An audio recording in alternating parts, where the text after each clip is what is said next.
Hi, welcome back to the Kenny Veach M Cave mystery. Today I'm going to finally be catching up with the comments, the previous few videos I've done on the topic and case. I want to be answering any questions if there are any, and see if there's any interesting updates or additional information which we've not seen or heard before. I think there's about 2 to 3 different videos to be looking back at, ranging from the CCTV footage of supposedly Kenny Veach caught on camera 2018, and then the other ones to do with the sword, the tent, the campsite, which could have been of Kenny Veach's, which was documented by Scott Natal at the time. If you are interested in those type of videos where it gets more hands-on, where I show to you the material, the footage, videos and photos, etc., be sure to catch up. I mean, top right corner of the screen, the I symbol, top right corner, you click on that and then it'll give you a list of those videos so you can watch them, catch up on them, and then I guess this video will make more sense. But it has come to this point, it's time to acknowledge the previous comments. I have already responded back to some of them, but maybe I can add on with additional points, right, to keep the discussions going. Because when you think about it, even during simple discussions, it's talking about the case, and you're talking about the case, you're keeping it active and in the search terms and everything. So for those that are currently here in this live premiere, welcome. I can imagine fewer people than usual because most people out there will probably see this video, maybe the title, and think it's not that interesting, it's pointless, a waste of time. But shout out to the people that did make it, appreciate that. Feel free to share your thoughts and opinions in the live chat box about the case and maybe some other stuff. And for those that do join late, watch this video a different day, just leave your comments down below, okay? In the pinned comment section, there'll be some additional links if you wish to check them out. And yeah, that's just like what's going to happen today. Going to be looking back on YouTube, that platform. Anything else going on in the background? Not at this moment. As a heads up, there are still video ideas to do on the case, but I just want to catch up with this first and then move on with the next stuff. One thing that was interesting though was the short video that I did recently with Kenny Veach, like a day ago or so. Within the first day of uploading it, about 10,000 people saw it. So it's good to know that it did get the reach it deserved and people got to see it themselves, including more so general public who may not be quite aware of this case, right? I mean, I might as well just explain it here. I'm sure people will forget, but I'll just explain it anyway. Sometimes when I do upload short videos, it can be summaries, it can be like reflecting back, a retrospective look on something in the past, but putting it out there now for the rest of the general public to see, right? But luckily, I think most people are patient and understand that already, so that's good. Because I know in the past, if I did upload a video or re-upload something similar, I was thinking, are people going to complain or are people not going to understand? But at the end of the day, short format is different to normal format. YouTube Shorts will be presented to a wider, broader audience, including many out there who may never have known about this case. So that's why it's important to do short videos. The same happened with Dylan Rounds. At a time of when I was doing Dylan Rounds coverage and the case was dying out and less people were watching and not as interested in the case, I decided to do some short videos and over 1,000 plus more people heard about it and saw it. So it just goes to show a positive impact, a positive effect it can have when you do it in different formats. And I said, I have tried it on other platforms just to spread the word about. So, new eyes, new faces, it can help in a case, right? Especially this one. And it has already been demonstrated. Just try and keep it going, right? So at this moment in time, let's just get involved with this discussion of Kenny Veach and some of the key topics and themes. Let's look at the first video's comment section. I will just adjust it to the newest comments and we can start from the bottom. We might even see some familiar faces, you never know. This person, slamming door marathon on Lincoln Kane today. And I was confused. New short every hour. So If you don't know who Slamming Door is, personally, I have no clue either, but where they originate from is the Dylan Rounds case true crime community, okay? Anyway, moving on. I was saying, hope this video is successful in spreading awareness to the case. I think it kind of was. Well, no, actually, maybe not. Actually, I can't remember. One did well and the other one didn't. We got Sonny saying, I don't know, slowing it down kind of looks like Kenny, but also doesn't. Looks almost like a younger guy, but I don't know, except for the knee. Oh my goodness. Right, so the comment section of this video is to do with that CCTV footage, and it was more so in response to one of Kenny Veach's friends reaching out to, or vice versa, to Susan Veach, the sister-in-law, and asking them about, you know, what's your thoughts on this footage? Do you believe it's Kenny yourself? And the friend agreeing, as well as some family members over time. And he was just presenting it to you, right, from different points of views. Because, yeah, general public can view the footage and agree or disagree, whatever. But it's also interesting to see it from a closer perspective, those that have known Kenny and have been with him in real life. And for some of them to be in agreement, it's kind of interesting. But Sonny here, when slowing it down, you're saying that it kind of looks like Kenny, but also doesn't. So, a bit of give and take, understandable. You say that he looks like a younger guy. I mean, there's been quite a few people that have agreed and said the same thing, looks like a younger guy. I mean, all I would say is, take in mind the CCTV footage is only from one angle. So that's all we've got to work with. The other cameras weren't used or, you know, involved in the investigation case, which is very odd and suspicious. I don't understand why. As well, it was at night time, hence why it's black and white. You know, well, I don't know if you call it night vision, some kind of night vision, right? Black and white. So when it comes to trying to determine the age of someone through black and white cameras, it's kind of hard, right? It depends how I mean, maybe there's like certain factors where it's obvious, but I don't know. When it's in black and white and not colour, it's harder to tell the age of people at times. Maybe if it was in colour daytime, we would have had a completely different outcome by now, but unfortunately it never happened. Glenn, shout out to Glenn, we got Cleo too.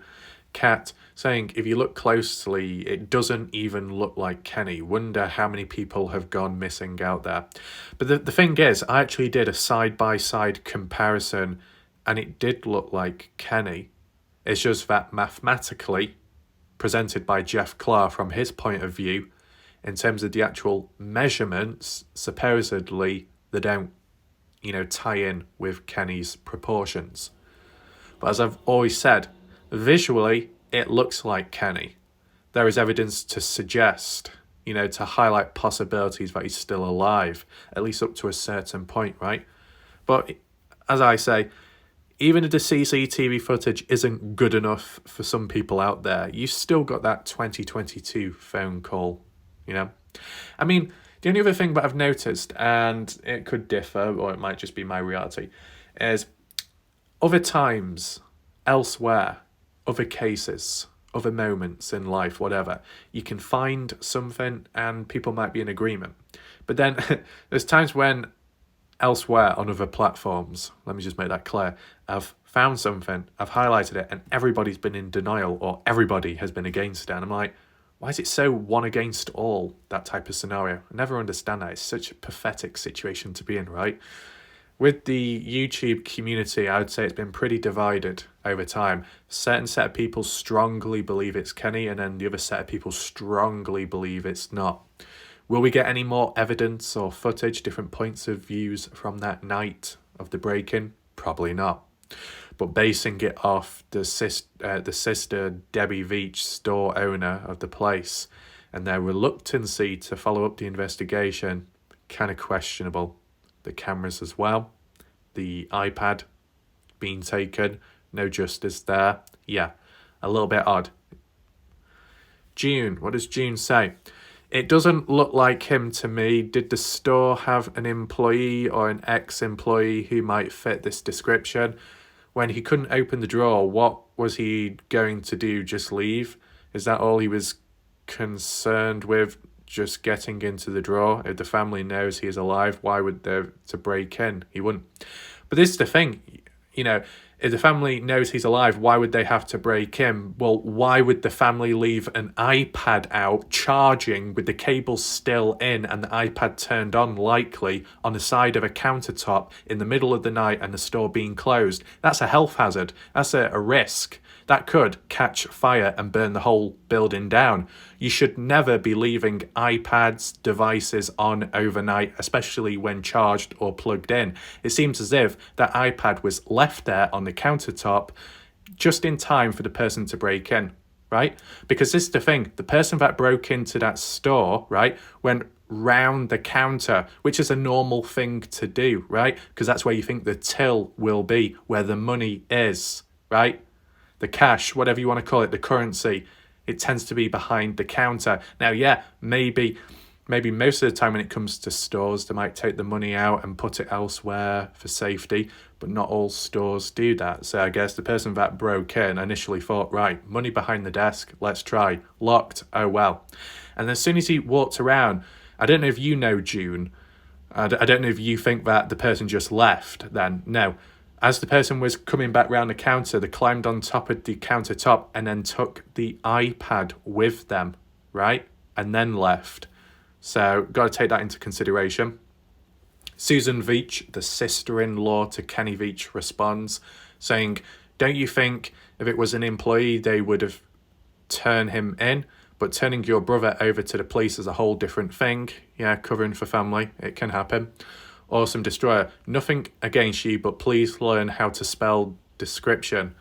June saying, you just couldn't help yourself, pointing it out. I imagine you wouldn't be able to sleep, so I hope you feel better. Indiana, maybe Awesome Destroyer also suffers from the Warlight Wrath syndrome. Well, there we go. We got Indiana once again giving digs and insults towards me. Toxic behaviour. Awesome Destroyer saying to June, I just think before you try to make a statement about something like this, you should learn grammar. For example, in your last message, it's been, not by.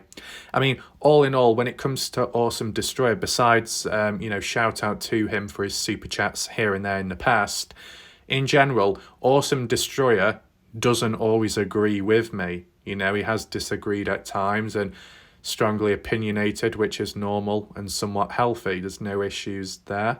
So basically, Awesome Destroyer can think for themselves, which is always good when you say it naturally, because I've seen the other end, the other spectrum in the Dylan Rounds community where people just nod their heads, yes men, yes women. We got David Bell once again, some random strange individual popping on in with a cryptic emoji key, the key to what? The truth. Jeff Clark says, anyone who says that's Kenny in the break-in video needs to explain away my facial proportion measurements. They also need to explain why Debbie would call the police at all if she knew it was Kenny and she is actively helping him hide out for a decade for no reason. But this is the thing, Jeff Clark. What about Debbie when she played it off afterwards, right?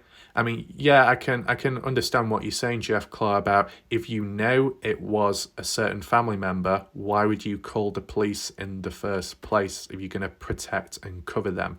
If you're going to protect and cover a family member responsible for the break-in, you're not even going to contact the police to begin with.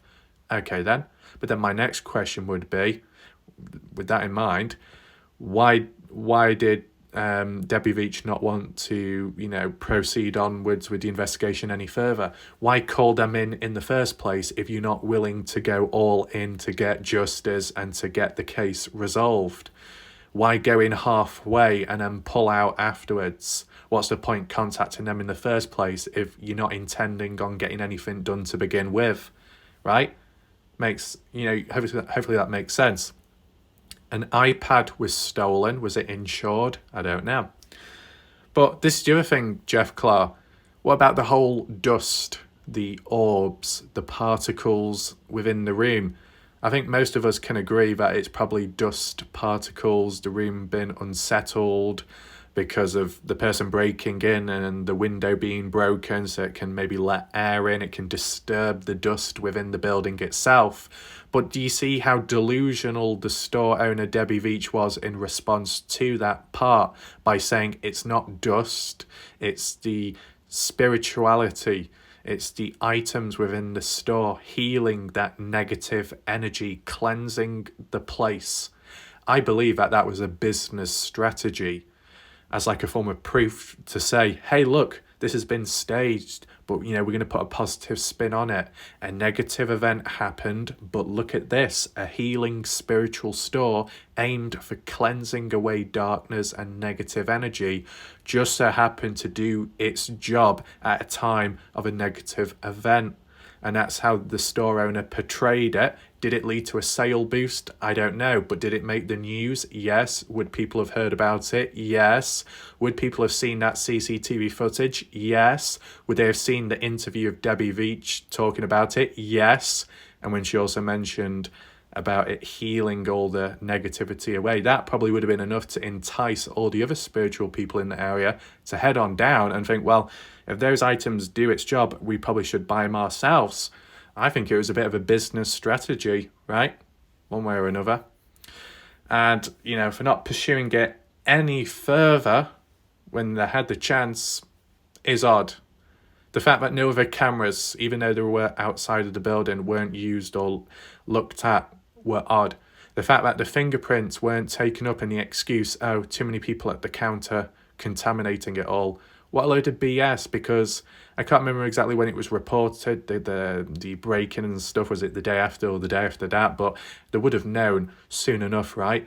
If the employees went back the following day and noticed that the window was smashed in, right, and then called the police at that point. I'm sure by then, in a small space of time, not really any other customers would have been contaminating the desk after that person that broke in. But Debbie wanted to pull out. Call the police.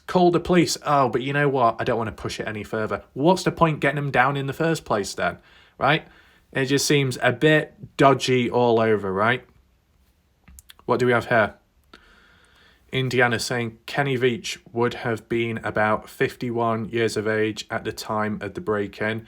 That was a much younger, agile person, but if that was Kenny, knowing he was up as being a missing person, would have worn gloves and not left proof of his existence since his disappearance from 2014 by leaving fingerprints to prove otherwise.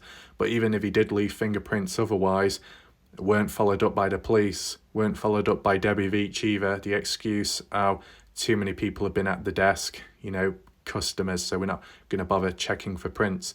So maybe that was already pre-planned, that part.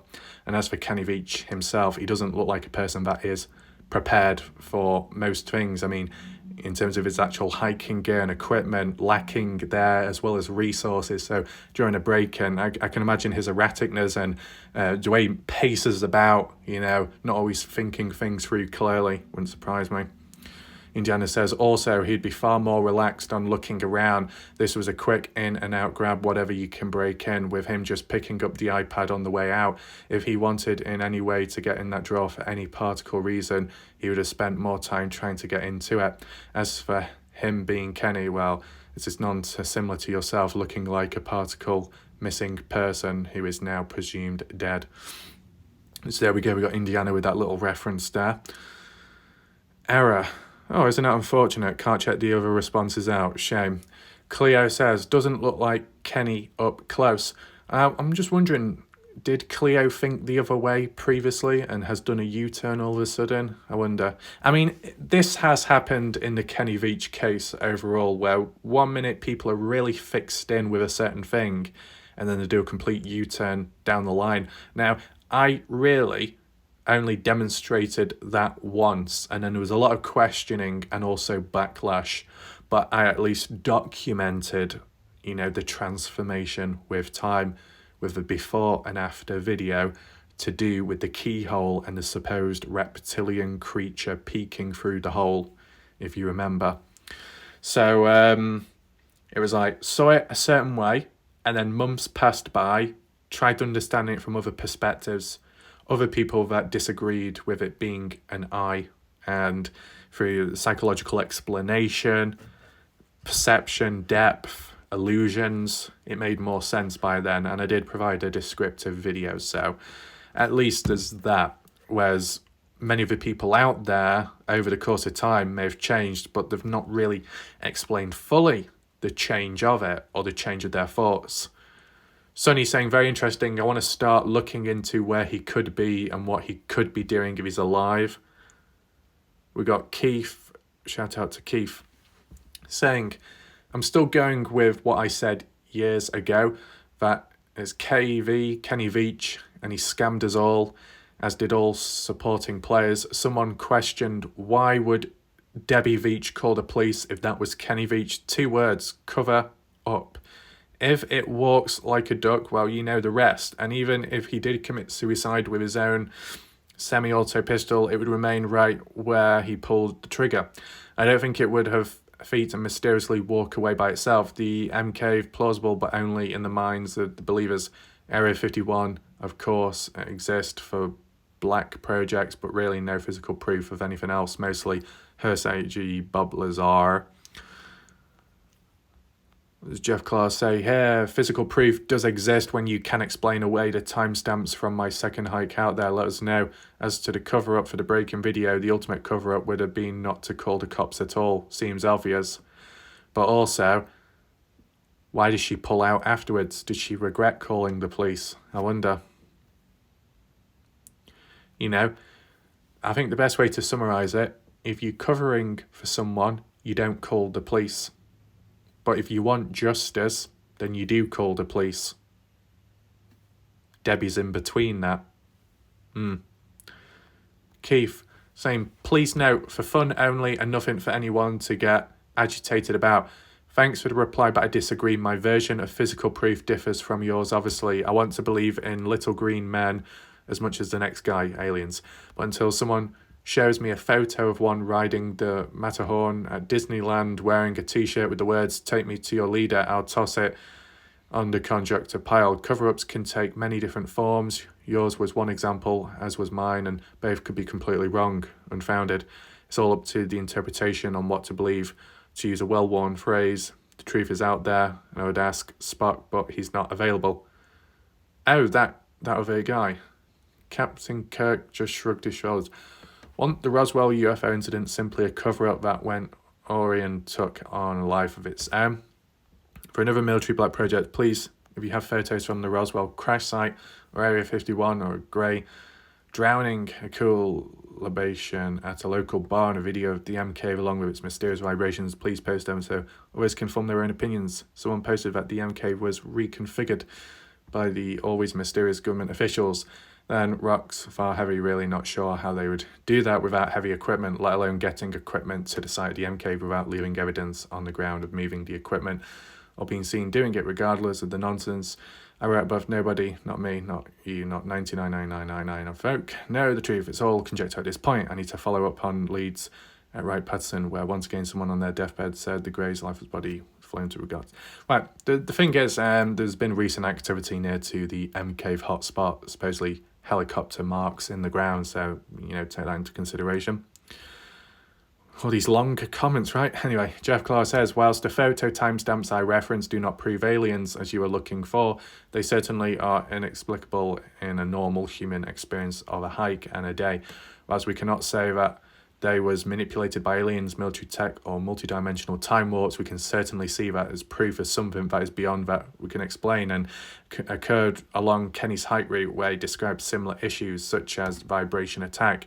It is entirely possible that he never made it back from one of those time distortions. As to the break-in video, I stand by what I said before. The face proportions are not Kenny, and if Debbie was helping him hide out for no reason, she wouldn't have called the cops at all. But equally, if she really wanted justice, she would have called the cops, and that's what she did, but then she pulled out, so that makes no sense either. And final comment, another long one. We got Dale Shackley, shout out to Dale, different Dale, saying, I'm not sure how they can tell that is Kenny. It's so blurry and his face shows for such a short time. I suppose if you know him, there would be certain characteristics that you'd recognise. I just have a hard time seeing the resemblance. Fair enough.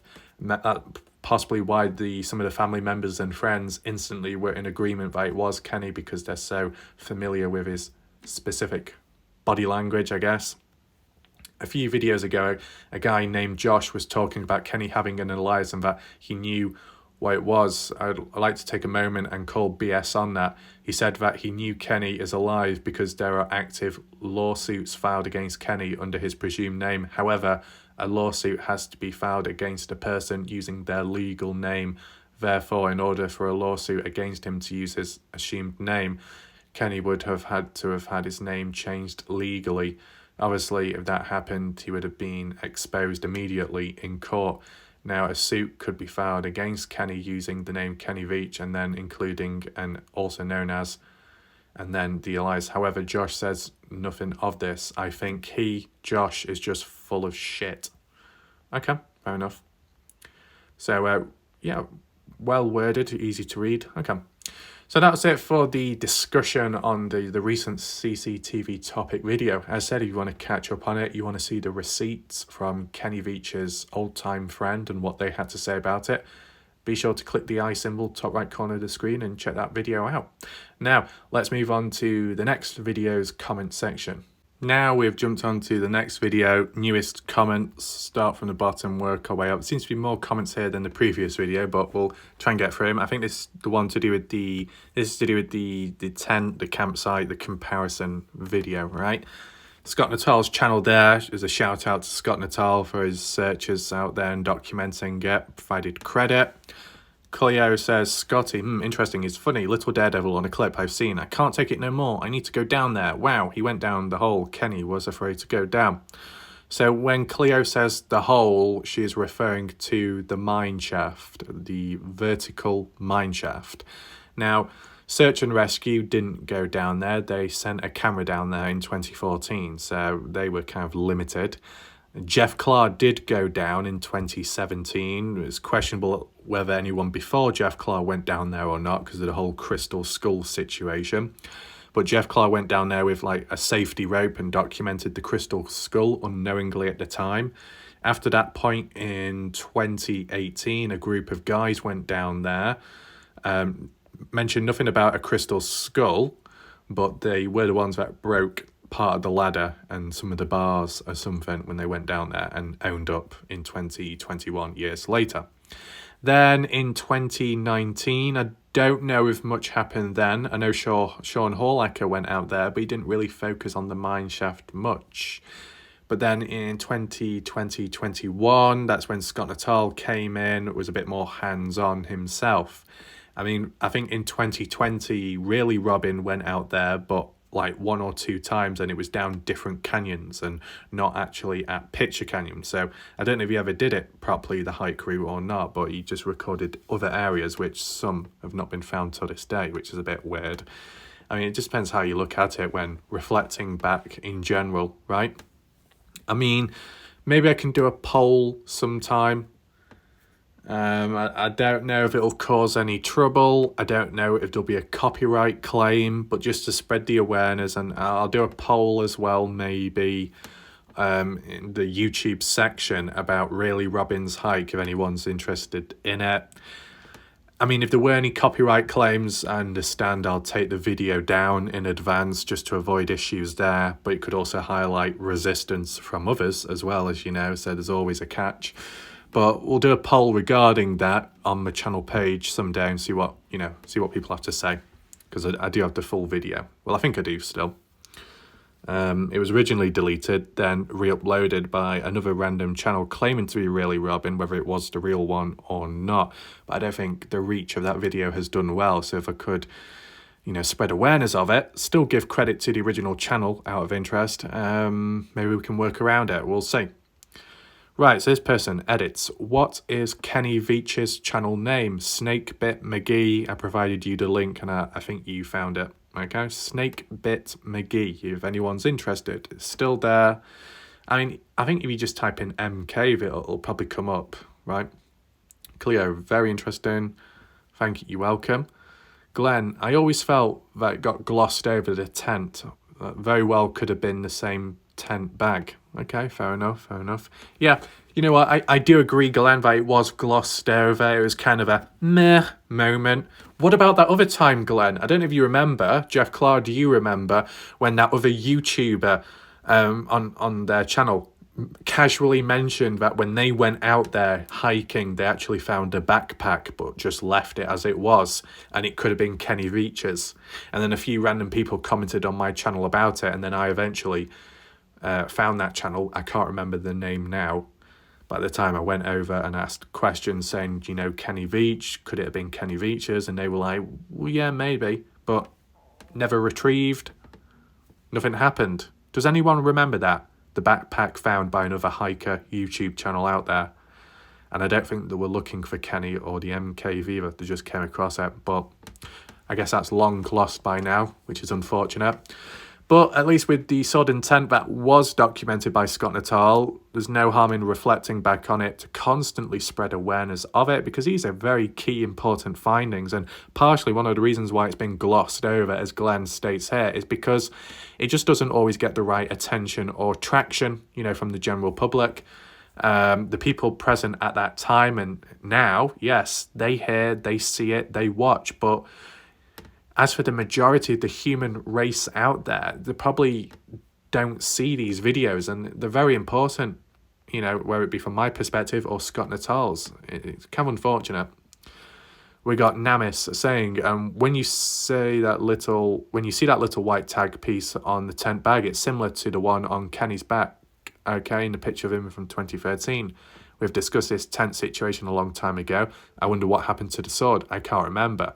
What if this is a murder weapon? Should have checked if there was traces of blood on it. Well, yeah, Scott Natal at the time took the bamboo sword, and I think you see it later on in the video as he's walking about. Scott Natal took the bamboo concealed sword. What happened after? I don't know. James saying, am I correct in remembering the sword disappeared? I said, well, Scott took it at the time. But then James says, if I recall, in a comment by Scott Natal, he had lost possession of the sword. How would he lose possession of the sword? What, when he was out there hiking, or when he got back from his hike and lost it down the line? When did he say that, James, as well? Did he reply to you in a comment in recent time? Maybe we've got to reach out to Scott Natal in one of his recent videos inquiring about it. We got this person here laughing my beep ass off. Good for you. Sunny, excited. That's good. June, so Scott left everything out there. Why didn't he take it? Doesn't look like anyone is coming back for it. I mean, would it have been possible to contact the park rangers or maybe the police? Would they have bothered? I don't know. It's kind of unfortunate, right? Because the tent's now gone. Well, long gone by now. Don't know why it disappeared. Natural, the wind blowing it away, or if anyone else went out there after, who knows? Yeah. I mean, would it have been treated or seen as a crime scene? I don't think there was enough dodginess going on there. I mean, I didn't see any blood. I didn't see any bones, so maybe not. This one. So the crooked face kid Warlight Ref writes a title saying proof, yet ends it with a question mark. Not much proof even in the title. Damn crooked face. Gay obsession. User saying you probably spend your time in gay bars and still don't get touched. Crooked face. A sentence with a question mark at the end is a question, basic understanding, not easy for somebody who only posts cat videos. Right, so user 87 supposedly believes that Warlight Raf spends his time in gay bars and doesn't get touched by anyone. Well, where do we go from here? Well, never been touched, first of all. But as for gay bars, let alone bars in general, also known as pubs in the UK, I don't go to any. Never been to any. Okay? So there you go. I don't drink alcohol, I'm not an alcoholic, and I don't take any additional substances. Okay? That's pretty much it. Boring, but true. But, you know, besides the gayness, you know, coming from this individual, there's a level of whininess as well. Now, as for the title, proof, the word proof linking to the material in the video talked about 10 sword video footage and proof of that. Then connecting it with the possibilities of does it link to Kenny Veach? A photo of Kenny Veach, proof, you know, material to demonstrate certain equipment which shows similarities to the other proof that was found by Scott et al. Piece it both together, this proof with that proof of material. Are there similarities between the two? Yes. Is it 100% definitively answered as yes, there is a 100% established link? Not quite. So there's still a level of uncertainty, and whenever there is uncertainty, you just use a question mark. Then it does eliminate the typical assumption of clickbait. It's very simple when you understand language, and this person is lacking. Okay. Fish Pickles. It's been a while. Just dropped in to say hi and show support. Appreciate that. I think I remember Fish Pickles. Yeah. Cleo, my apologies for me late and saying Graf is busy today, but did manage to create a video for us. Hope you enjoyed. I see he's around now. Right. Josh, he needs to see when the tent bag was made from the manufacturer. I see a tag on it. That would give a real glimpse if it was Kenny's or not. It's almost like the hikers always miss the obvious clues. But this is the other thing, Josh. When you got hikers out there, you know, first of all, they've put time, effort and money into being there. And then on top of it, recording it, well, most of them at least, having to try and focus on the hike route, trying to stay safe, being aware of one's surroundings, whilst also multitasking with getting the best shots and angles when recording. You're not going to capture everything. You're not going to think of everything at the time.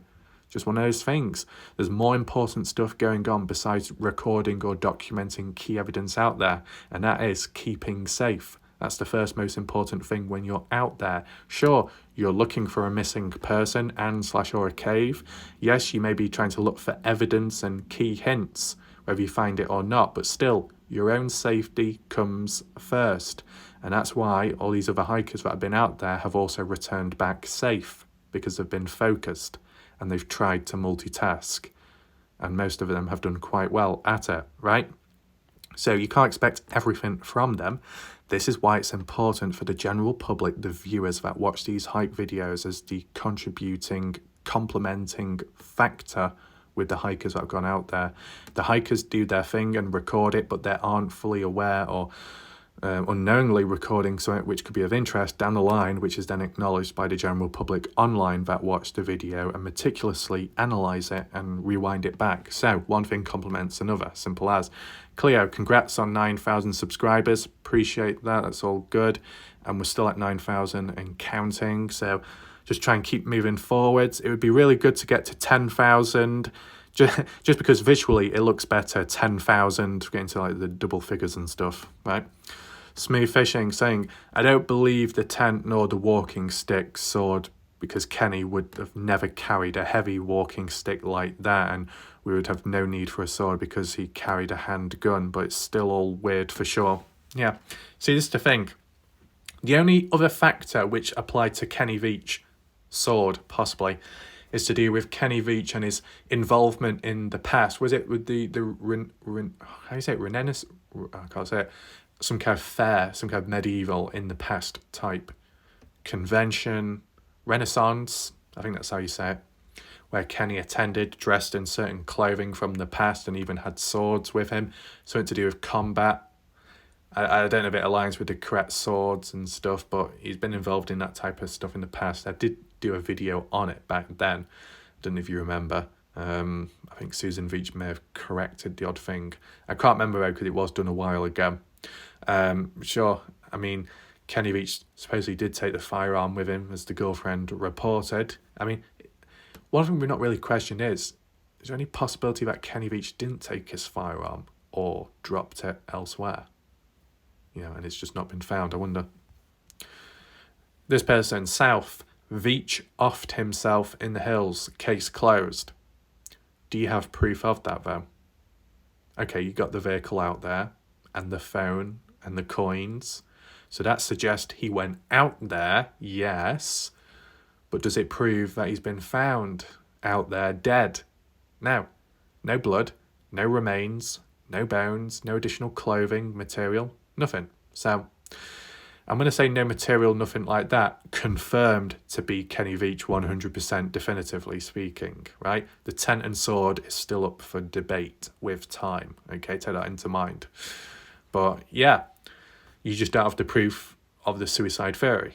So it's, as for pure evidence, it's lacking. It still remains a theory, up for debate. Christy, did they ever search for DNA on the tent or sword? Nope. Unfortunately, that didn't happen. And I think if it was left out there, if we're tying it in with 2014, dating back then to when Kenny Veach went missing, I think from 2014 up to 2021, most of the DNA would have been washed away with time, right? Weathering, flooding, rain, cold winter, the lot. Look at the Dylan Rounds case, a year on, or even under a year, just months later, how DNA evidence, important stuff like that was just completely wiped away due to weathering. So just imagine what 7+ years would have done here. Would have been worse. We got Steve saying, because Kenny Veach was not doing well personally or financially, Sharon Pilgrim, the girlfriend, probably felt a measure of relief when he left home to go on his last few hikes. Pilgrim's dull reaction to Veach's disappearance and the impossibility of determining in the state of Nevada whether she was the recipient of life insurance benefits he might have had once on a certain amount of time he passed, or fuel for this burning question, did he abscond rather than die? Okay. Steve also says, what are you calling Veach's tent bag? May well have been a rubber sleeping pad used to separate the sleeper from the hard or cold ground. Commonly, backpackers carry a pad rolled up on top of their pack. Finally, most backpackers pack 2-man tents because they are far more practical than 1-man tents. I know these things because I backpacked for years. Okay. So, could be Kenny's, right? Ominously, someone left those items at the campsite, inferring abandonment, further suggesting mishap or suicide. I mean, it looked like it was left there in a rushed situation. Fact, KV collected unusual items, i.e. the bamboo sword, possibly? Maybe. Did he convert it himself? Would that be the type of thing he does, if it was his? Fact, backpackers do not put their tents inside a bag with their sleeping pads. They use a stuff sack for their tent and place their pads rolled up on top of their packs or suspended from the bottoms of their packs. I mean, from the photo of Kenny Veach, he had his backpack, and then on top of it, it looked like it was on top of it, was the tent bag, which then dangled underneath the backpack, and then on top of both of those things was the pad that goes across. Right, so we got this person called Bittersweet. Looks like they're new to the channel. She says, Kenny never said he goes underprepared. He stated he pretends to not have enough to see how far he can push himself without food and water. He did not take enough. He just enjoyed rationing it out, so he knew when he would be in trouble. The thing is, though, he's been in trouble in the past with that leg injury. I think it was a broken leg. I responded simply saying that I never said that. All I mentioned was an overt observation that he was underprepared. That is a valid point, right? The fact that he was also completely drained from his hike on the way back in the unreleased footage, returning back to his vehicle to immediately drink a cold beer, the pain on his face trying to swallow the liquid, not exactly a smart move, and then getting that water out of the cooler, which was, to some people, suspiciously still frozen, and it shouldn't have been. If he was out there for hours, it would have melted by then. Trying to drink that was a waste of time. Then he tried using the camel's bladder. That kind of worked. Well, why did he not use the camel's bladder on the way back then? You know, when you saw him sucking on that tube once he got back to his vehicle as a last resort due to the failed attempt to drinking the beer and the cold water from the cooler, why not use the camel's bladder before returning back to the vehicle then, if it was that bad? I mean, he was completely drained, exhausted, right? Was he in the right frame of mind either? Well, I can imagine him being disappointed at the time because of not being able to find a cave. Yeah. Bittersweet says, I agree. No one can possibly pack enough equipment to see you through every scenario. Anything can happen hiking in a vast wilderness. To be fully prepared is a misconception. The amount of gear you would need would be too much to carry anyway. Why do people hike alone? It's almost asking for trouble. My opinion is he hiked too far, became weak, succumbed to nature. The most likely scenario. I do not believe the M Cave is supernatural or has anything to do with his likely death, a boring conclusion. However, hikers go missing all the time. It's a dangerous hobby when trekking alone. The thing is, Bittersweet, one of the key factors as to why people hike out there alone is because it's a hardcore area for most part of it. One exception being, though, in recent time, if you want to call it, SB Vegas Adventures did go out there with two other guys, some bigger YouTube channel names online. And I guess to also be fair, in 2018, a group of guys did go down to the mine shaft, about 4 guys or so. But then also, I think it was the start of 2023, I could be wrong, a different group of guys went there. I think 2 or 3 people went into the mine shaft to retrieve well, actually, I don't know if it was in 2023. It might have been older footage, but then uploaded at a later date. I can't remember, but I did document it all on my channel. If you look back, where a group of guys went down there, supposedly found the crystal skull, right? There's been exceptions where people have gone, with groups of people. But as for the regulars, the hardcore hikers, for most part of it, Jay Chuck, Jay Silverheels, Jeff Clark, Sean Horlacker, with the exception of hiking with Mr. Jenkins that time in 2016. Give and take that, SB Vegas Adventures for most part of it, Jay Silverheels, Jay Chuck, even Aqua Chigga, right? And even Mystery Hikes and Really Robin.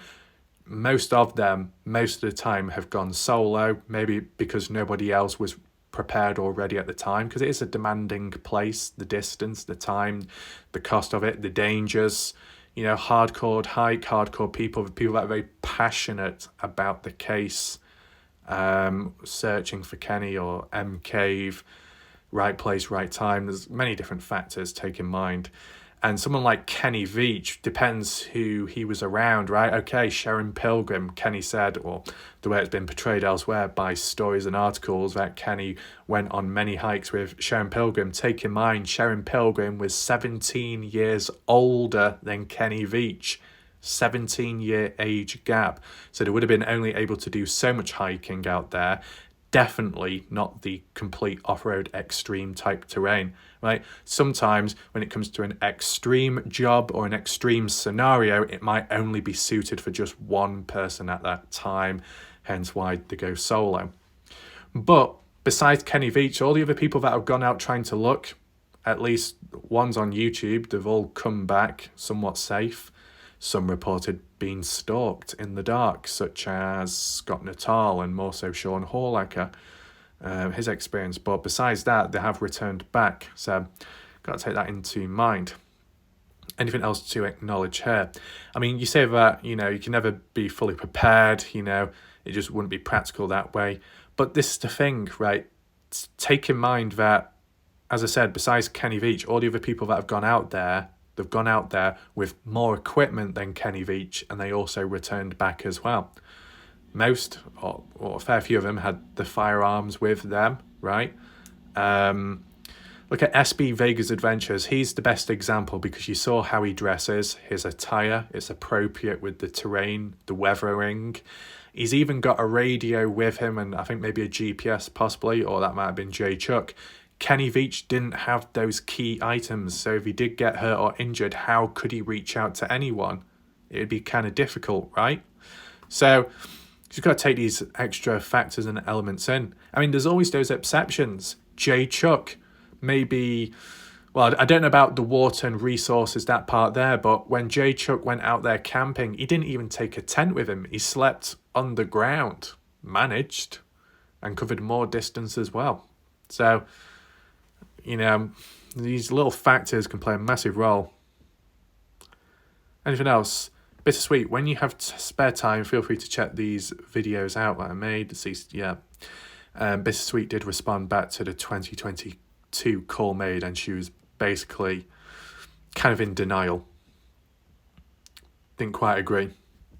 Thinks that it was faked or some kind of prank call by somebody. But this is what I'm saying. If it was a prank call, if someone did hack in, to just contact Susan Veach and nobody else, where they could have had the opportunity to mess about, You get what I'm saying? If someone really did hack into Kenny Veach's channel, they would have caused more mishap than that one little call made, right? Take that in mind, Bittersweet. You know, you hack into somebody's account, you know, besides making a little call on the sideline, wouldn't it be more mysterious if you uploaded a photo to the channel or changed some of the post about or completely deleted the account? You know, made a change which was obvious that most people would notice and see.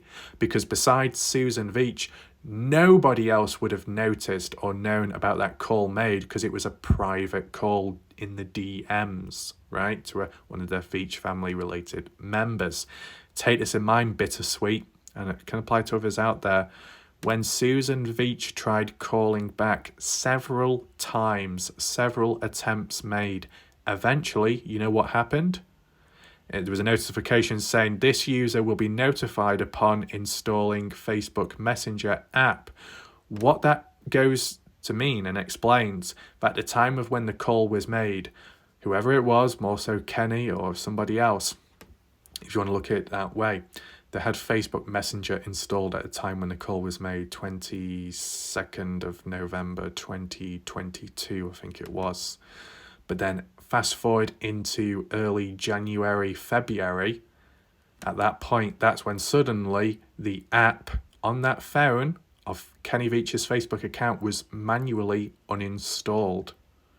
Why do you uninstall an app? Maybe if someone was harassing you, if someone was constantly trying to call you, respond back, call back, right?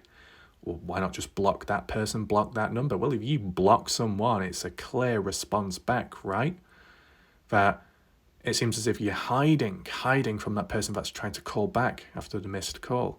So it'd be too obvious that, but by uninstalling the app, it would be seen as more of a covert way that the person uninstalling it, let's say Kenny, may think, well, you know what, Susan isn't going to know, is she? But there's still a notification in the background saying that when the user has installed the app once again, they'll be notified of this call made.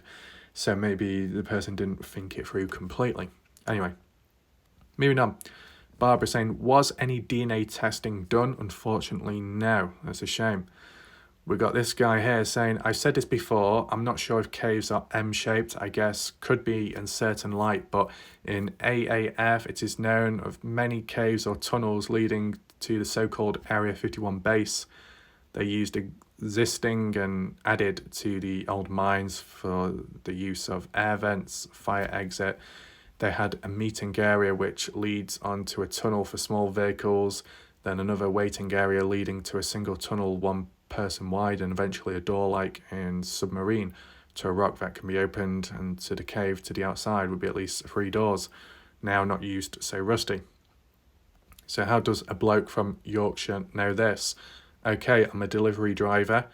I deliver to RAF Menwith Hill, part American run base, and after months of asking the odd question about the base, for example, the open days, I eventually brought it up. At first, they, Americans, wouldn't say, but tongue-in-cheek, I kept asking, and that is what they told me. It's not top secret, it's well known in US forces.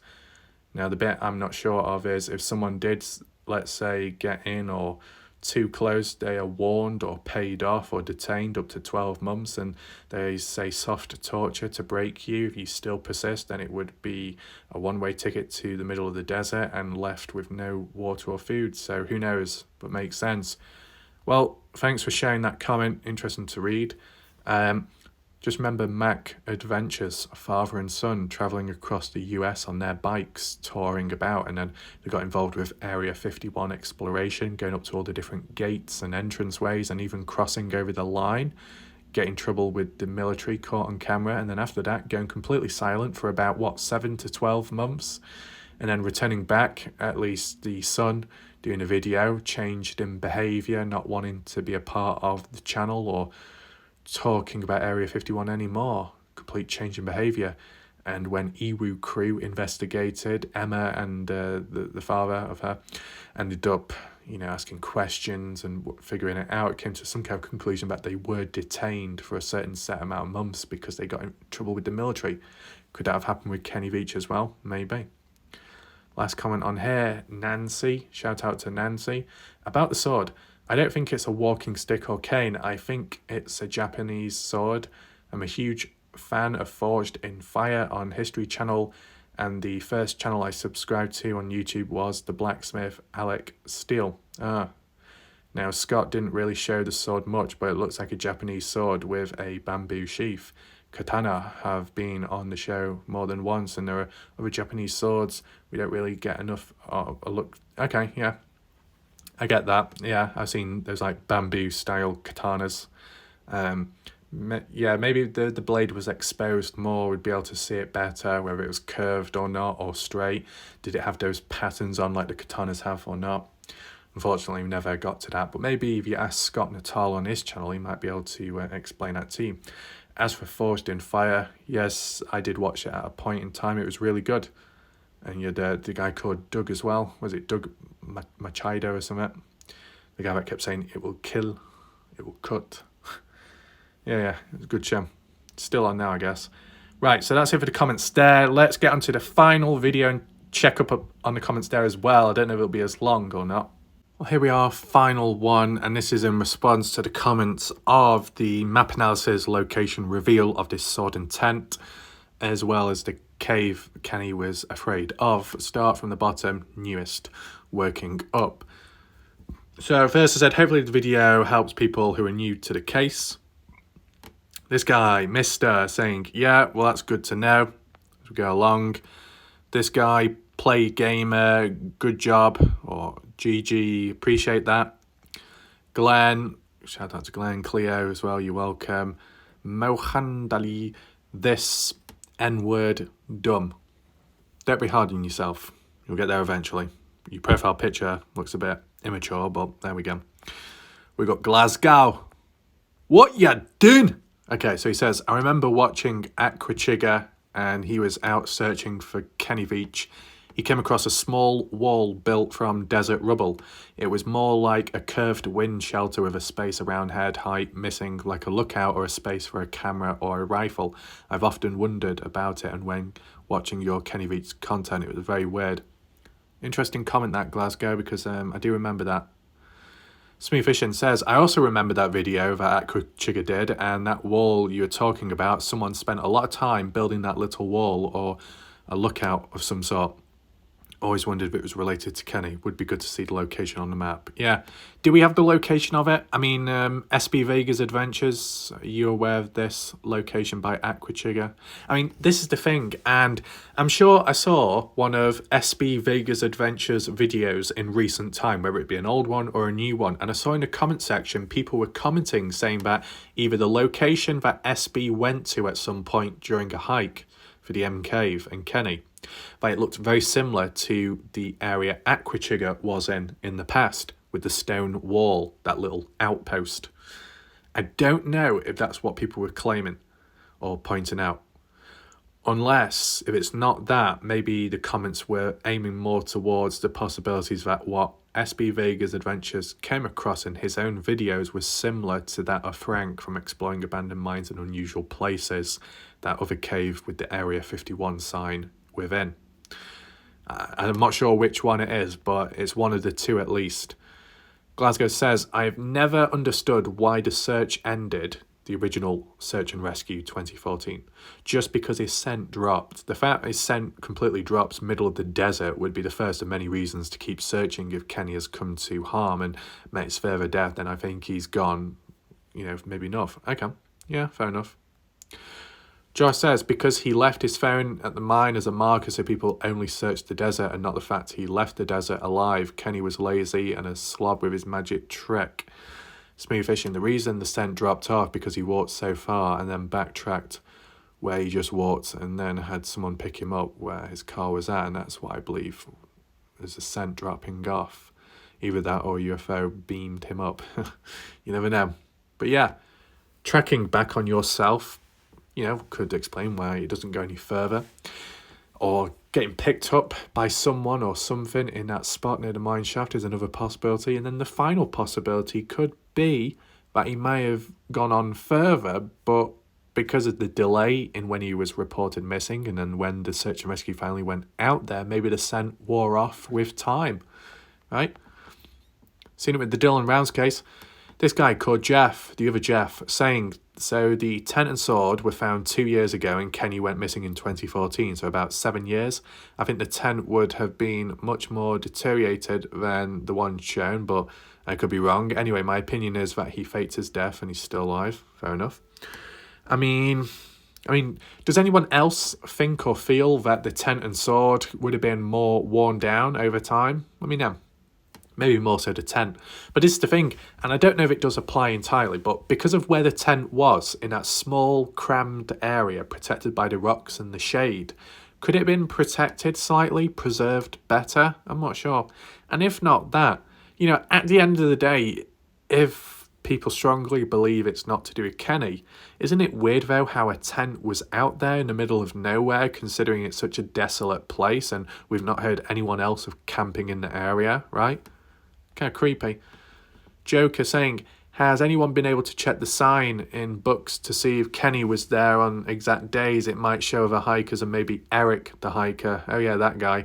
And if anyone else was out there, there is times very strange that they never searched the area around the campsite until Scott Natal found the site that contained the sword and tent. Has anyone searched the area beyond the beast where SB Adventures didn't climb down? As that area seems to be a possible route that KV might have taken to find caves near the sheep he spotted. That area between Pigeon Canyon and Robbins Rock doesn't seem to be covered in any hike video. Okay. Smooth Fishing. I don't think Kenny ever signed into books. Yeah, I don't think he did either. Always worth a check to see if any hikers... Yeah, fair point. I mean, would that logbooks... You know, how long does that logbook date back to? Don't they, like, update it over time? You know, if the book runs out of pages, you know, get a new book, get new paper put on, and the previous book's discarded. I wonder. I don't know how often they'll change it. Oh, looking on there. Josh, there's obvious tags on the tent and bag. It's very easy to see when they were made via the manufacturer. Once again, the hikers searching for Kenny forgot the biggest obvious clue. It's probably they just weren't thinking at the time, though. Dale says, wow, well done. It definitely seems very possible that Scott Natal did find Kenny's tent. Pretty amazing. The fact that, as you mentioned, Kenny did plan on hiking north if he didn't find the cave makes it that much more believable.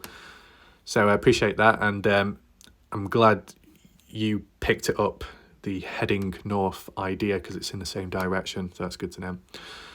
Sasha saying, also, nice to watch this area with the ESRI world imagery way back. There are pics back to 2014 up to now. Okay, try and look in that sometime. Conjunto saying, well done, Warlight Raft. Much respect for keeping this case alive and open for researching and conjecture. Keep up interesting topics. You truly have the heart and nose of a sleuth. What, like sleuth mom? But yeah, appreciate that. And welcome to the channel if you are new. I don't know if you've been around before, but yeah, it's good what you say. So that's it of the comments there. We are now up to date. All in all, I think probably got more than what one bargained for there with the amount of comments, but it's good as well. Just goes to show how people interact with the videos. You know, the more comments, whether they're random ones, relevant questions, theories, ideas, it's all welcome, right? And it does also it does also help spread awareness when people do comment on the videos. I think the main one is liking the video, but you only do that if you wish to and if you think it's worthwhile. But yeah, maybe in the future if I do videos like this, we'll see. Maybe look at less comments or so, or one video at a time possibly, because I guess it does take up a bit of time, but it does also allow people in the live chat to, you know, talk about stuff and react.